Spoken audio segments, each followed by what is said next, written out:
Good morning. जैसा कि आप लोग को हम पढ़ा रहे थे 11th 12th और सेमेस्टर, तो आज आपको सेमेस्टर थर्ड के तहत हम जो चैप्टर पढ़ाने वाले हैं सब्जेक्ट, उसका नाम है कॉर्पोरेट अकाउंट। कॉर्पोरेट अकाउंट तो बेसिकली कॉर्पोरेट अकाउंट जो होता है वो कंपनी से रिलेटेड होता है।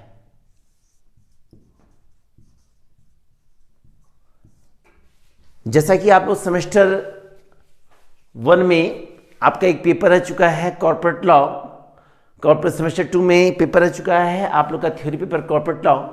तो कॉर्पोरेट लॉ जो हम लोग पढ़ चुके थे वो भी हम लोग का कंपनी से रिलेटेड था। गुड। बेसिकली वो हमारा एक थ्योरेटिकल पेपर था और कॉर्पोरेट अकाउंटिंग जो हम लोग को पढ़ना है ये एक प्रैक्टिकल पेपर है। तो बेसिकली कॉर्पोरेट लॉ जो होता है वो कंपनी से रिलेटेड होता है, मतलब किसी भी फर्म में जो भी प्रकार अकाउंटिंग वर्क होता है वो कॉर्पोरेट लॉ के तहत होता है। अब बेसिकली हम लोग कंपनी पढ़ रहे हैं तो ये जानना जरूरी है कि कंपनी होता क्या है सर। तो कंपनी जो है ये बिजनेस ऑर्गेनाइजेशन का एक पार्ट है। कंपनी जो है एक बिजनेस ऑर्गेनाइजेशन का एक पार्ट होता है, क्योंकि हम सब जानते हैं कि बिजनेस ऑर्गेनाइजेशन जो होता है इसका मतलब होता है ग्रुप ऑफ बिजनेस। जब बहुत सारे बिजनेस मिलकर एक ऑर्गेनाइजेशन के तहत वर्क करते हैं तो हमारा वो बिजनेस ऑर्गेनाइजेशन कहलाता है, जिसको हम कहते हैं व्यवसायिक संगठन। ये कंपनी आप सेकंड ईयर में पढ़ चुके होंगे इशू ऑफ शेयर के तहत। सेम वही आपको सेमेस्टर थर्ड में आपको पढ़ना है। तो बिजनेस लॉ जो होता है बिजनेस ऑर्गेनाइजेशन के तहत हम जानते हैं कि बिजनेस आपका 3 होता है। एक होता है सोल ट्रेड, एक होता है पार्टनरशिप और एक होता है बेसिकली कंपनी। गुड। तो सोल ट्रेड जो है ये एक इंडिविजुअल बिजनेस होता है, मतलब इंडिविजुअल पर्सन के द्वारा कभी भी कहीं भी किसी प्रकार का फर्म स्टार्ट किया जाता है तो उसके लिए वो सोल ट्रेड होता है। सोल ट्रेड फर्म जो होता है इसका कोई लीगल एक्ट नहीं होता है, कोई कानून नहीं होता है। लेकिन जब सोल ट्रेड में प्रॉब्लम होता है तो इस प्रॉब्लम को दूर करने के लिए अब हम फर्म बनाते हैं पार्टनरशिप, क्योंकि सोल ट्रेड जो होता है बिजनेस, इसमें इकलौता एक ही व्यक्ति होता है जो अपने बिजनेस को कहीं भी किसी भी समय किसी भी मूल्य पर प्रारंभ कर सकता है। उसको किस प्रकार की किसी ऑर्डर लेने अवस्था नहीं होता है। लेकिन सोल ट्रेड में सबसे इंपॉर्टेंट बात यह है कि इस बिजनेस में कुछ सिक्रेसी होता है, कुछ गोपनीयता होता है। सोल ट्रेड जो होता है इसका कोई एक्ट कानून नहीं होता है। सोल ट्रेड फर्म के बाद हमारा दूसरा जो फर्म होता है वो पार्टनरशिप फर्म होता है। जैसा कि हम जानते हैं पार्टनरशिप फर्म जो होता है एक लीगल फर्म होता है। पार्टनरशिप फर्म जो होता है एक लीगल फर्म होता है, क्योंकि पार्टनरशिप फर्म के तहत कहा गया है मोर देन 2%। More than 2%। जब 2 या 2 से अधिक वर्ग के व्यक्ति मिलकर किसी फर्म को स्टार्ट करते हैं तो वह फर्म का क्या कहलाएगा? Partnership firm. तो लीगल फर्म इसलिए माना गया है क्योंकि पार्टनरशिप तभी होता है जब पार्टनर के बीच हमारा क्या हो? एग्रीमेंट हो।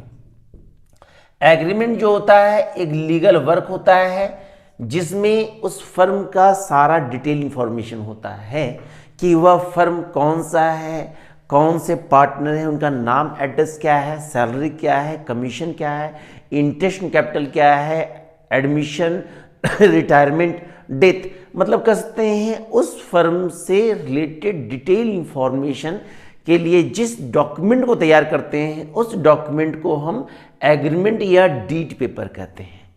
इस एग्रीमेंट को 1932 एक्ट के तहत पास किया गया है। मतलब पार्टनरशिप फर्म जो है वो इंडियन पार्टनरशिप एक्ट 1932 के तहत स्टार्ट किया गया था और इसी के तहत कहा गया था कि मोर देन 2% स्टार्टेड ए फर्म पार्टनरशिप फर्म। बेसिकली हमको पार्टनरशिप तो पढ़ना नहीं है, हमको पढ़ना है कंपनी। अब पार्टनरशिप के फर्म के बाद हमारा अगला जो होता है वो होता है कंपनी। तो कंपनी होता है क्या है सर? कंपनी एक लीगल फर्म है। कंपनी भी क्या है सर, एक लीगल फर्म है। क्यों? क्योंकि कंपनी जब स्टार्ट हुआ था तो ये 1956 को पास किया गया था, लेकिन इसमें बहुत सारा रिकमेंडेशन हुआ, बहुत सारा संशोधन हुआ, और अभी हम लोग का कंपनी एक्ट चल रहा है तो 2013 एक्ट। इसी एक्ट के तहत हमारा कंपनी में जितना प्रोसेस हो रहा है इसी प्रोसेस के तहत हो रहा है। तो कंपनी कहा गया है कि कंपनी जो होता है एक आर्टिफिशियल पर्सन होता है। आर्टिफिशियल पर्सन मतलब होता है कि यह एक कृत्रिम व्यक्ति है। कृत्रिम व्यक्ति मतलब होता है जिसको हम देख नहीं सकते हैं, जिसको हम देख नहीं सकते हैं, और उसके तहत किसी फर्म को स्टार्ट करते हैं तो वो हमारा वो कंपनी कहलाता है। मतलब ग्रुप ऑफ पर्सन के तहत जब बहुत सारे लोग मिलकर किसी फर्म को स्टार्ट करते हैं तो वो कंपनी कहलाता है। कंपनी जो होता है बेसिकली दो प्रकार का होता है, एक होता है प्राइवेट और एक होता है पब्लिक। प्राइवेट जो होता है, प्राइवेट ये एक निजी कंपनी होता है जिसमें इंडिविजुअल एक पर्सन का अधिपत्य होता है, अधिकार होता है। और पब्लिक जो होता है ये सार्वजनिक कंपनी होता है। प्राइवेट कंपनी जो होता है इसका मोटिव होता है केवल अर्न प्रॉफिट, और पब्लिक जो होता है इसका मोटिव होता है समाज का विकास करना। तो प्राइवेट के तहत हमारे जैसे आ गया जियो, प्राइवेट के तहत हो गया एयरटेल, लेकिन पब्लिक के तहत हमारा क्या है, बीएसएनएल, एमटीएनएल। मतलब जिसपे गवर्नमेंट का अधिकार हो वो एक पब्लिक कंपनी होता है। बेसिकली हम लोग पहले जान चुके हैं कि प्राइवेट कंपनी जो होता है उसमें मिनिमम जो मेंबर होते हैं वो 2 होते हैं और मैक्सिमम 200 होते हैं, लेकिन पब्लिक कंपनी में मिनिमम हमारा 7 होता है और मैक्सिमम अनलिमिटेड होता है। अब बेसिकली ये तो जान गए कि सोल ट्रेड क्या होता है, पार्टनरशिप क्या होता है, कंपनी क्या होता है। लेकिन अब ये जानिए कि सोल ट्रेड और पार्टनरशिप फर्म स्टार्ट करते हैं तो यहां स्टार्ट करने के लिए हम लोग इन्वेस्ट करते हैं कैपिटल, मतलब पूंजी। क्या लगाते हैं सर, पूंजी। क्योंकि किसी फर्म को स्टार्ट करने के लिए जब तक हमारा इन्वेस्टमेंट नहीं होगा तब तक हमारा कोई बिजनेस स्टार्ट नहीं होगा। तो जो इन्वेस्टमेंट होता है वो इन्वेस्टमेंट हमारा कैपिटल कहलाता है, जिसको हम कहते हैं स्टार्टेड फर्म। गुड, मतलब बिजनेस को स्टार्ट करने के लिए जो हम इन्वेस्टमेंट करते हैं वो हमारा कैपिटल कहलाता है। लेकिन कंपनी जब स्टार्ट करते हैं तो कंपनी में कैपिटल की जगह हम लोग क्या इन्वेस्ट करते हैं, शेयर। क्या इन्वेस्ट करते हैं, शेयर। शेयर जो होता है जिसको हम अंश कहते हैं। क्या कहते हैं, अंश कहते हैं। अब प्रश्न उठता है सर ये कैपिटल और शेयर में अंतर क्या होता है सर? तो कैपिटल जो होता है ये इन्वेस्टमेंट होता है बिजनेस को स्टार्ट करने के लिए किसी पर्सन के द्वारा। गुड, मान लीजिए XYZ किसी फर्म को स्टार्ट किए, किसी बिजनेस को, और इनके द्वारा जो इन्वेस्ट किया जा रहा है वो आपका कैपिटल कहलाएगा। क्या कहलाएगा, कैपिटल। लेकिन मान लीजिए XYZ ABCLMP etcetera different person के लोग जब कैपिटल इन्वेस्ट करते हैं किसी फर्म के लिए तो वो हमारा शेयर कहलाता है। मतलब पूंजी के छोटे छोटे भाग को ही हम क्या कहते हैं, अंश कहते हैं। हम लगाएंगे तो कैपिटल, लेकिन डिफरेंट पर्सन मिलकर लगाएंगे तो क्या कहलाएगा, शेयर कहलाएगा। क्योंकि फर्म को स्टार्ट करने के लिए सभी का शेयर होना आवश्यक है, वही शेयर कहलाता है। अब जो शेयर होता है ये शेयर आपका बेसिकली 2 प्रकार का होता है। एक होता है आपका प्रेफरेंस शेयर और एक होता है आपका इक्विटी शेयर। क्या होता है, इक्विटी शेयर। तो प्रश्न उठता है कि सर ये प्रेफरेंस शेयर और इक्विटी शेयर होता है क्या सर? तो प्रेफरेंस शेयर जो होता है जिसको हम बोलते हैं पूर्वाधिकार अंश, और इक्विटी शेयर जो होता है इसको बोलते हैं समता अंश। तो पूर्वाधिकार अंश क्या होता है कि कंपनी में जो वर्कर काम करते हैं या कंपनी के जो पहले से मेंबर हैं उनके द्वारा इन्वेस्टमेंट होता है कंपनी में, तो वो प्रेफरेंस शेयर होल्डर कहलाते हैं। और बाहरी लोग इन्वेस्ट करते हैं तो कहलाते हैं इक्विटी शेयर होल्डर। कहने मतलब किसी भी कंपनी में जो इन्वेस्टमेंट होता है वो शेयर के रूप में होता है, और जो व्यक्ति इन्वेस्ट करता है वह शेयर होल्डर कहलाता है, चाहे वो प्रेफरेंस शेयर होल्डर हो चाहे वह इक्विटी शेयर होल्डर हो।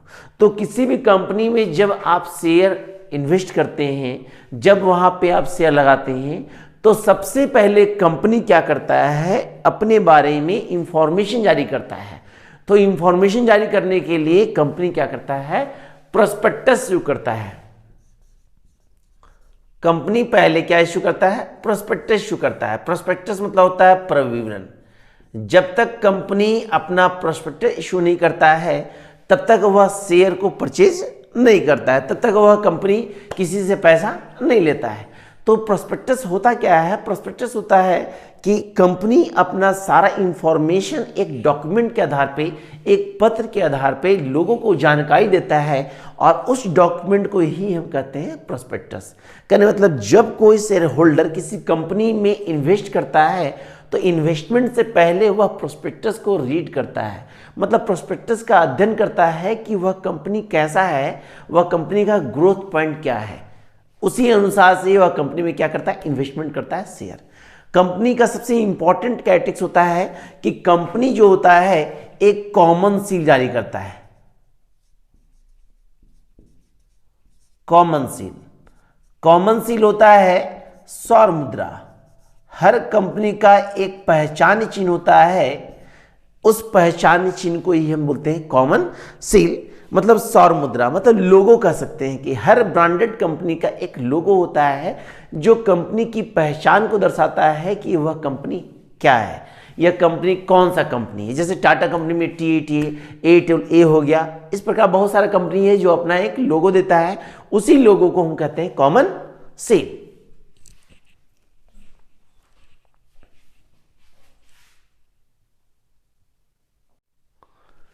जैसा कि आपको बताएं कि कंपनी सबसे पहले एक प्रोस्पेक्टस इशू करती है और उसी प्रोस्पेक्टस में कंपनी अपना सारी इंफॉर्मेशन जारी करती है। उसी प्रोस्पेक्टस के बाद कंपनी क्या करती है, शेयर को इशू करती है। तो इशू करने से पहले जान लीजिए, जैसे हम लोग जाने कि शेयर दो होता है, एक होता है आपका प्रेफरेंस शेयर, जो भी इन्वेस्टर होता है वो प्रेफरेंस शेयर होल्डर कहलाता है, और एक होता है इक्विटी शेयर, जो इक्विटी शेयर होल्डर कहलाता है। तो डिपेंड करता है कि कौन सा शेयर आप इन्वेस्ट कर रहे हैं, प्रेफरेंस शेयर या इक्विटी शेयर। तो जब भी आप शेयर आते हैं तो या तो प्रेफरेंस शेयर या तो इक्विटी शेयर के रूप में। जो भी शेयर होता है, मान लीजिए ABCDEF एटसेट्रा, इनके द्वारा कंपनी में इन्वेस्टमेंट होता है, तो ये किस रूप में इन्वेस्ट करते हैं, शेयर के रूप में। लेकिन इन शेयर को जब प्लस करते हैं तो ये कहलाता है शेयर कैपिटल। क्या कहलाता है, शेयर कैपिटल। शेयर दो होता है, एक होता है प्रेफरेंस शेयर और एक होता है इक्विटी शेयर। लेकिन शेयर कैपिटल जो होता है, बेसिकली शेयर कैपिटल आपका 5 होता है। कितना होता है सर? सबसे पहला होता है ऑथराइज कैपिटल, दूसरा होता है subscribe capital, authorise capital, subscribe capital, तीसरा होता है इशूड कैपिटल, चौथा होता है कॉल्ड अप कैपिटल और पांचवा होता है पेड अप कैपिटल। तो ये आपका 5 शेयर होता है, authorise capital, subscribe capital, issued capital, called up capital और पेड अप कैपिटल। सबसे पहले जानिए ये ऑथराइज कैपिटल होता क्या है सर। तो ऑथराइज मतलब होता है कि किसी कंपनी के पास जो खुद का पूंजी होता है, या कंपनी जिस राशि के द्वारा अपना कंपनी को रजिस्टर्ड करवाता है, वो कंपनी का ऑथराइज कैपिटल कहलाता है। वो क्या कहलाता है, कंपनी का ऑथराइज कैपिटल कहलाता है। दूसरा होता है सब्सक्राइब कैपिटल। सब्सक्राइब मतलब होता है कि कंपनी द्वारा, पहला ऑथराइज, दूसरा होता है इशूड कैपिटल, तीसरा होता है सब्सक्राइब्ड इशूड कैपिटल और तीसरा होता है आपका सब्सक्राइब कैपिटल। ठीक है, तो इशूड मतलब होता है कि कंपनी बाजार में, मार्केट में जितना शेयर इशू करता है वो उसके लिए कहलाएगा इशूड कैपिटल। और तीसरा होता है सब्सक्राइब, जो वह प्राप्त करता है। कॉल्ड अप होता है कि फर्स्ट कॉल और फाइनल कॉल के आधार पे जो प्राप्त करता है, कॉल्ड अप कैपिटल। और पेड अप होता है जो वह प्राप्त करता है। तो बेसिकली ये आपका शेयर कैपिटल होता है। गुड। अब शेयर कैपिटल को हम लोग बैलेंस शीट में फॉर्मेट करते हैं, लेकिन इसके पहले जान लीजिए कि कंपनी जो इशू करता है शेयर, वो इशू करने का प्रोसेस 3 होता है। पहला होता है एट पार, दूसरा होता है एट प्रीमियम। क्या होता है? प्रीमियम। गुड। तो ये कंडीशन होता है जिसके आधार पे कंपनी क्या करता है? शेयर को इशू करता है। अब जब भी कंपनी शेयर इशू करता है तो इसको हम लोग परचेज करते हैं। क्या करते हैं? परचेज करते हैं। तो परचेज करने का कंडीशन जो होता है वो 4 होता है। पहला होता है एप्लीकेशन, दूसरा होता है अलॉटमेंट, तीसरा होता है फर्स्ट कॉल और चौथा होता है आपका final call. Good. Final call को हम सेकंड कॉल कहते हैं। ये 4 प्रोसेस के आधार पे हम लोग क्या करते हैं? शेयर को परचेज करते हैं। तो जब एप्लीकेशन से परचेज करते हैं तो सबसे पहला प्रोसेस में एंट्री होता है रिसीव्ड का, दूसरा होता है ट्रांसफर का। अलॉटमेंट में करते हैं तो पहला होता है ट्रांसफर रिसीव्ड, पहले होता है ट्रांसफर रिसीव्ड, ट्रांसफर और रिसीव्ड। ये 4 कंडीशन के आधार पे हम लोग शेयर को परचेज करते हैं। तो एप्लीकेशन में जब रिसीव करते हैं और बाद में ट्रांसफर करते हैं तो यही प्रोसेस अलॉटमेंट होगा, लेकिन बशर्ते अलॉटमेंट पहले ट्रांसफर होगा बाद में रिसीव्ड होगा। फर्स्ट कॉल में भी ट्रांसफर रिसीव्ड होगा, फाइनल कॉल में ट्रांसफर और रिसीव्ड होगा। तो अभी जानिए एंट्री क्या होता है। तो जब एप्लीकेशन के तहत एंट्री करते हैं तो सबसे पहला एंट्री करेंगे रिसीव्ड का। तो रिसीव्ड का एंट्री जो करते हैं वो होगा bank account debit, bank account debit to equity share. तो डिपेंड करता है, यदि आपका इक्विटी शेयर है तो इक्विटी शेयर यूज करेंगे, यदि प्रेफरेंस शेयर है तो प्रेफरेंस शेयर लिखेंगे। Equity share application account, application account. Narration होगा being application received, application received. तो ये हुआ आपका रिसीव्ड का एंट्री। किसका एंट्री हुआ सर? दूसरा होगा ट्रांसफर का।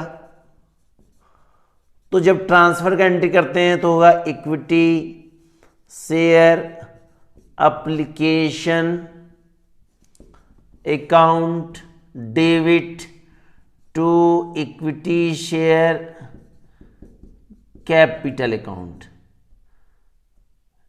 Capital account. नरेशन होगा being transfer to equity share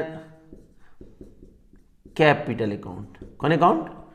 तो ये आपका एप्लीकेशन का एंट्री हुआ, पहला रिसीप्ट का, दूसरा ट्रांसफर। यही एंट्री जो है अलॉटमेंट में होगा। किसमें होगा सर? तो जब अलॉटमेंट का एंट्री करेंगे तो एंट्री सेम यही करेंगे लेकिन अपोजिट करेंगे। पहले ट्रांसफर का एंट्री होगा equity share allotment account debit to equity share capital account. Good. Same entry यही हुआ। अगला होगा रिसिप्ट का, नरेशन सेम वही होगा, सिर्फ नाम चेंज करेंगे। Bank account debit to equity share allotment account. Good. अगला होगा फर्स्ट कॉल का। तो फर्स्ट कॉल का सेम यही एंट्री होगा। तो क्या एंट्री होगा? Equity share first call account debit to equity share capital account. Good. अगला होगा बैंक का, bank account debit to equity share first call account. Same यही एंट्री होगा, बस नाम चेंज करेंगे। फाइनल कॉल का एंट्री करेंगे तो सेम यही एंट्री करेंगे, equity share final call account debit to equity share capital account और bank account debit to equity share final call account. Good. इसमें एंट्री करेंगे आपका ट्रांसफर का, इसमें रिसिप्ट का, इसमें ट्रांसफर और रिसिप्ट का। ये कंप्लीट एंट्री करेंगे। एंट्री कर लीजिएगा। बेसिकली एंट्री करने के बाद यदि आपका share on issue of expenses दिया गया हो तो इसका एंट्री होगा share on issue of expenses account debit to bank account और नरेशन होगा being expenses amount paid. Good. Entry करने के बाद हम बैंक का लेजर बनाएंगे। बैंक का लेजर बनाएंगे तो बैंक अकाउंट लिखेंगे, पर्टिकुलर अमाउंट, पर्टिकुलर और अमाउंट। जब हम कॉलम बनाएंगे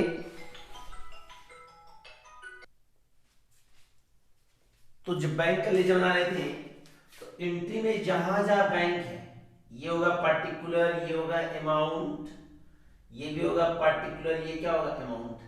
तो गौर कीजिए एंट्री में आपका बैंक यहां पे है, बैंक यहां है, बैंक यहां है और बैंक यहां है और एक बैंक यहां है। तो ये चारों जगह बैंक जो है देखिए एंट्री मैंने लिखे सेम एंट्री होगा। तो वहां पे क्या होगा, सबसे पहले लिखेंगे to equity share application account, फिर लिखेंगे to equity share allotment account, फिर लिखेंगे to equity share first call account, फिर लिखेंगे to equity share final call account. Good. और यहां बैंक क्रेडिट है तो by expenses on share. Good. सारा लिखने के बाद दोनों प्लस करेंगे, यदि आपका ये ज्यादा हो ये कम हो तो लिखेंगे बाय बैलेंस सीटी। गुड। इसको करने के बाद हम बैलेंस शीट का फॉर्मेट बताते हैं आपको। ये बैंक का लेजर हुआ, अब बैलेंस शीट का फॉर्मेट बनेगा तो कैसे बनेगा बैलेंस शीट फॉर्मेट देखिए।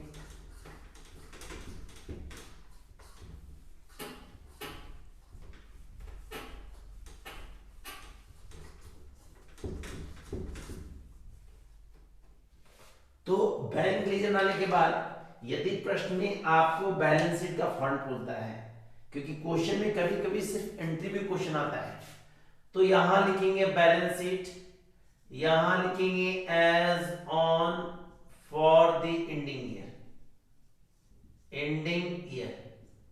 लिखने के बाद क्या करेंगे, कॉलम खींचेंगे। तो ये होगा पर्टिकुलर, ये होगा नोट नंबर और ये होगा अमाउंट। ये आपको कंपनी एक्ट 2013 एक्ट का बैलेंस शीट है। पहले हमारा बैलेंस शीट क्या था, लायबिलिटीज अमाउंट, एसेट्स अमाउंट, लेकिन 2013 एक्ट के बाद हमारा बैलेंस शीट जो है कन्वर्ट हो गया, चेंज हो गया। ये हो जाएगा पर्टिकुलर, ये हो जाएगा नोट नंबर, ये भी अमाउंट और ये भी अमाउंट। सबसे पहले यहां लिखेंगे इक्विटी एंड, या सबसे पहले लिखेंगे यहां पे ऑथराइज कैपिटल, ऑथराइज कैपिटल। जो शेयर होगा उसको लिख देंगे, यहां इसको लिख के इसको डॉलर से लॉक कर देंगे। ऑथराइज के बाद लिखेंगे issued capital, same process, share लिखेंगे लॉक करेंगे। तीसरा लिखेंगे सब्सक्राइब कैपिटल,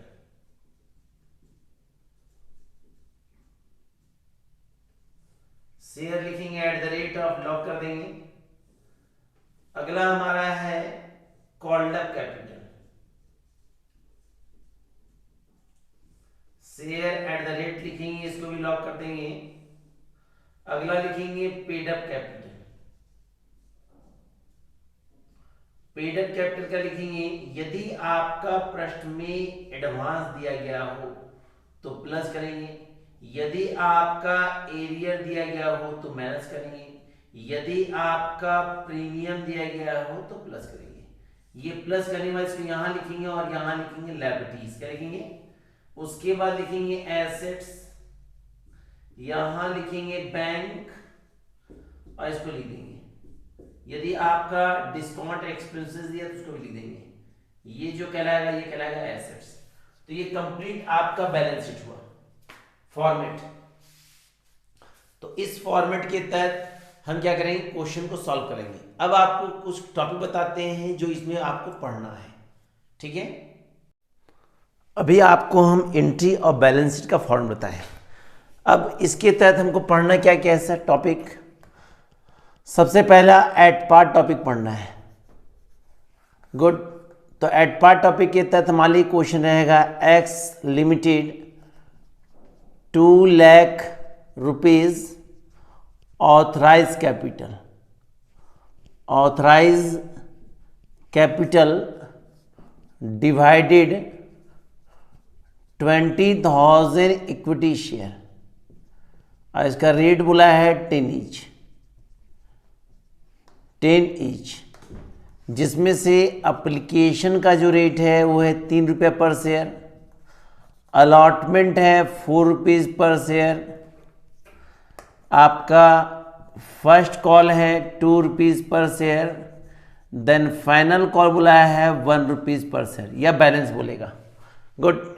नॉर्मली ये क्वेश्चन है जिसमें एक कंपनी है जिसके पास 2 लाख रुपीज़ ऑथराइज कैपिटल है, जिसमें से वह 20,000 शेयर इशू कर रहा है, रेट दिया 10 ईच, रेट को डिवाइड किया है एप्लीकेशन अलॉटमेंट फर्स्ट फाइनल में, और क्वेश्चन में साफ लिखा है कि 15,000 शेयर एप्लीकेशन रिसीव्ड,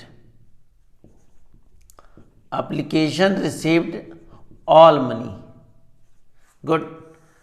यदि प्रश्न में आपका इशू है तो क्वेश्चन इशू के आधार बनेगा, लेकिन यदि प्रश्न में आपको रिसीप्ट के साथ ऑल मनी कह देगा, मतलब रिसीप्ट भी दिया रहेगा, यहाँ साफ साफ बोला है कि 15,000 share application receive all money, तो सारा क्वेश्चन किससे बनेगा? 15,000 से ही बनेगा। तो क्वेश्चन कैसे सॉल्व करेंगे? तो क्वेश्चन जब सॉल्व करेंगे तो नॉर्मली एंट्री करेंगे, जनरल कॉलम बनाएंगे।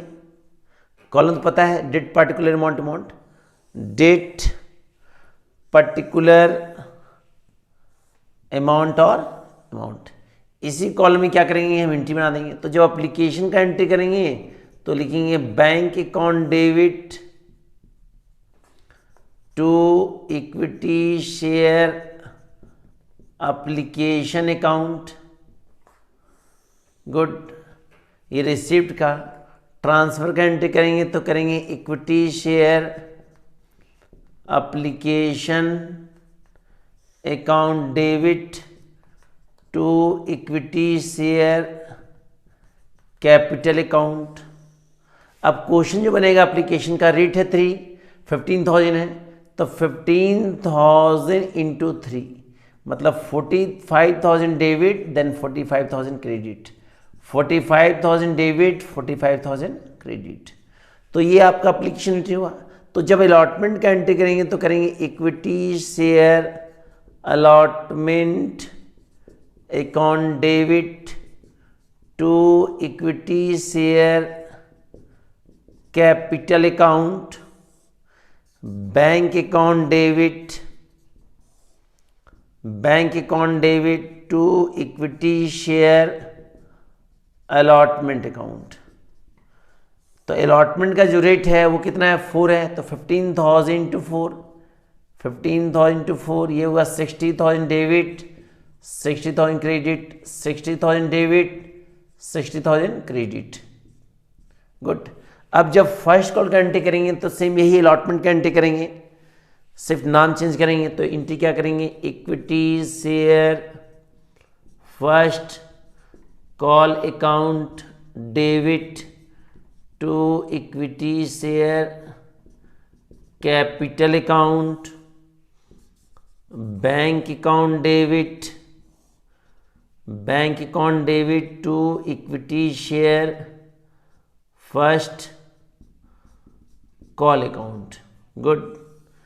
इसमें पुट करेंगे तो 15,000 two 30,000 debit 30,000 credit, 30,000 debit then 30,000 credit. तो ये फर्स्ट कॉल हुआ। अब हमारा फाइनल कॉल बचा, तो फाइनल कॉल का रेट कितना दिया? 1 रुपीज़।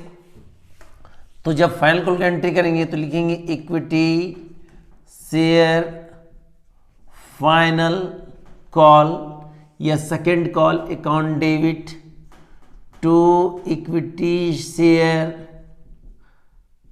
Capital account. गुड। और लास्ट एंट्री करेंगे bank account debit to equity share final call account. यहाँ लिखेंगे 15,000 into 1, 15,000 debit 15,000 credit, 15,000 debit 15,000 credit. तो ये नॉर्मली क्वेश्चन है जो है मैं आपको बना के बताया। गुड।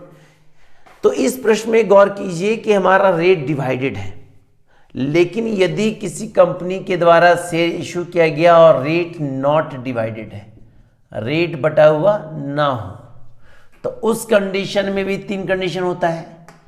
यदि एट पार हो तो तो एंट्री क्या होगा, और एट प्रीमियम हो तो एंट्री क्या होगा। ठीक है,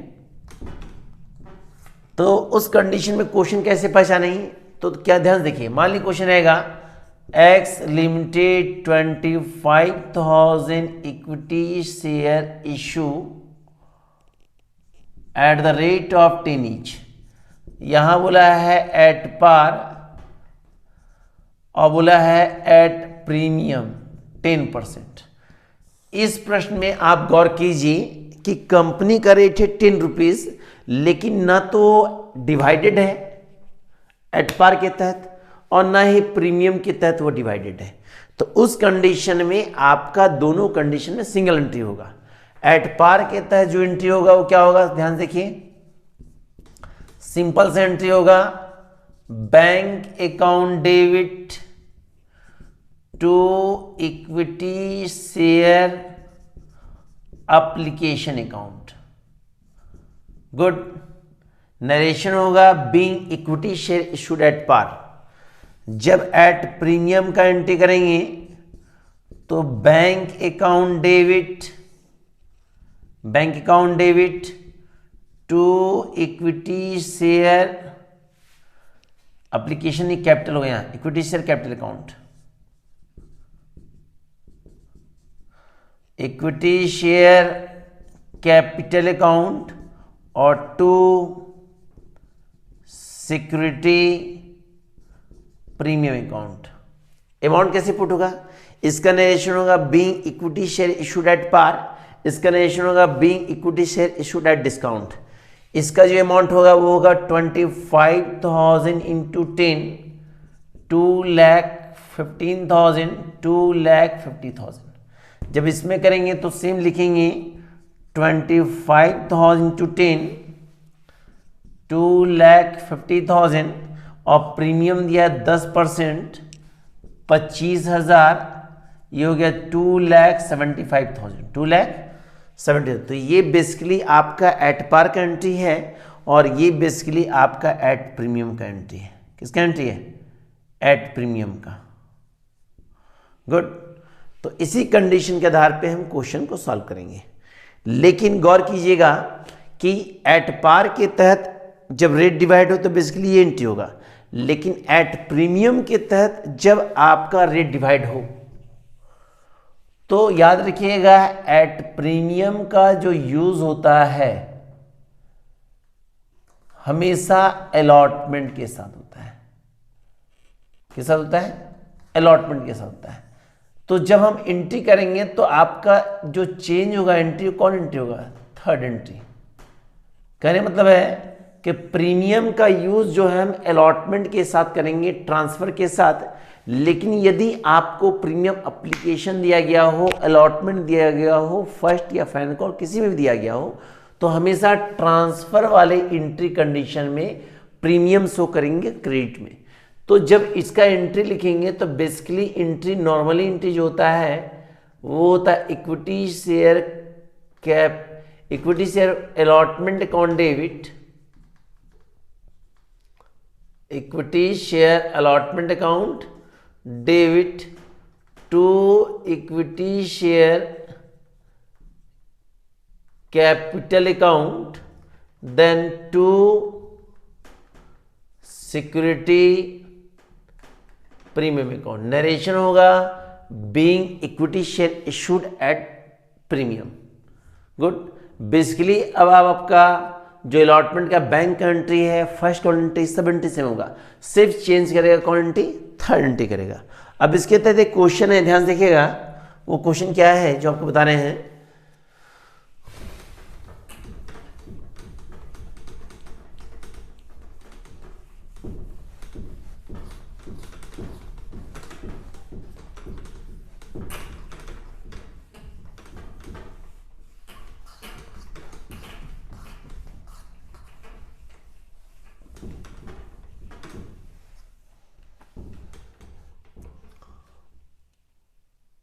प्रीमियम के तहत क्वेश्चन हमारा है कि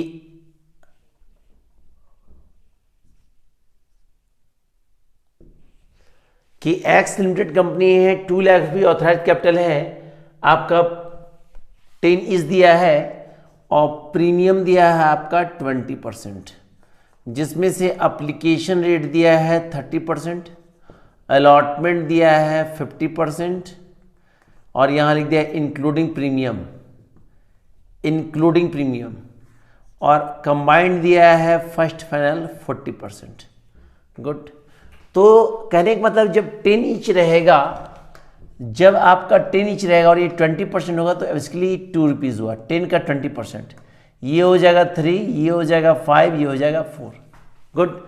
जब 100 ईच रहेगा तो यहाँ 20 होगा, 30 होगा, 50 होगा, 40 होगा, लेकिन 10 ईच होगा तो 10 का 22, 10 का 33, 10 का 55, 10 का 44। तो इसी कंडीशन के आधार पर जब क्वेश्चन सॉल्व करेंगे तो पहला जो एंट्री करेंगे वो नॉर्मली एंट्री होगा bank account debit to equity share application account. Good. यहां हो जाएगा हमारा 20,000 इंटू 3, 60,000 डेबिट, 60,000 क्रेडिट। दूसरा एंट्री होगा equity share application account debit to equity share capital account. यहां भी होगा 60,000 डेबिट और 60,000 क्रेडिट। तो ये बेसिकली आपका एप्लीकेशन का एंट्री हुआ। किसका एंट्री हुआ? एप्लीकेशन का। लेकिन जब आप अलॉटमेंट का एंट्री करेंगे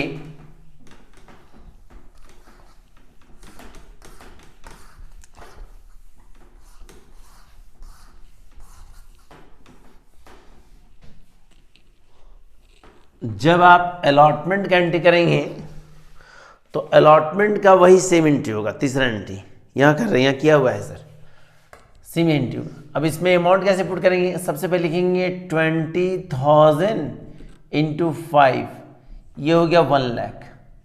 गुड। यहां हो जाएगा 20,000 इंटू 2, ये हो गया 40,000। तो बचा कितना? 60,000। अब जब चौथा एंट्री करेंगे, पहला एंट्री, दूसरा एंट्री एप्लीकेशन, तीसरा अलॉटमेंट का जिसमें प्रीमियम शो कर दिए। जब चौथा एंट्री करेंगे तो नॉर्मली वही एंट्री करेंगे रिसिप्ट का, bank account debit to equity share allotment account. यहां लिखेंगे 1 lakh debit then 1 lakh credit.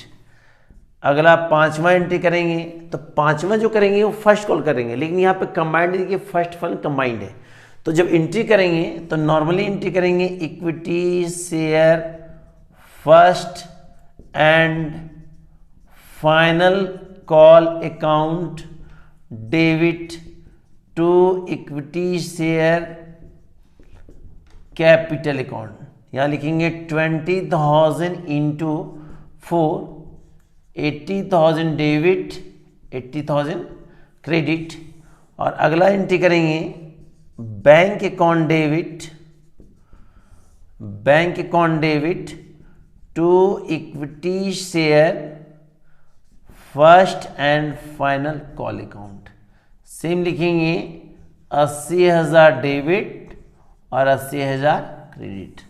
तो अभी तक आपको नॉर्मली हम बताएं कि जब रेट डिवाइड होगा तो एंट्री क्या होगा, जब रेट डिवाइड नहीं होगा तो एट पार और एट पेमेंट एंट्री क्या होगा, और बेसिकली नॉर्मल क्वेश्चन बताएं कि प्रीमियम के तहत एंट्री कैसे करेंगे। तो ये बेसिकली नॉर्मल बताएं। अगली वीडियो में आपको बताएंगे एरियर एडवांस, ध्यान सुनिएगा, अगली वीडियो में बताएंगे arrear advance over subscription consideration for future then ratioed. Good. तो इसको ध्यान देखिएगा, इसको ध्यान से देखेंगे तो बुक का सारा क्वेश्चन आपको सॉल्व हो जाएगा।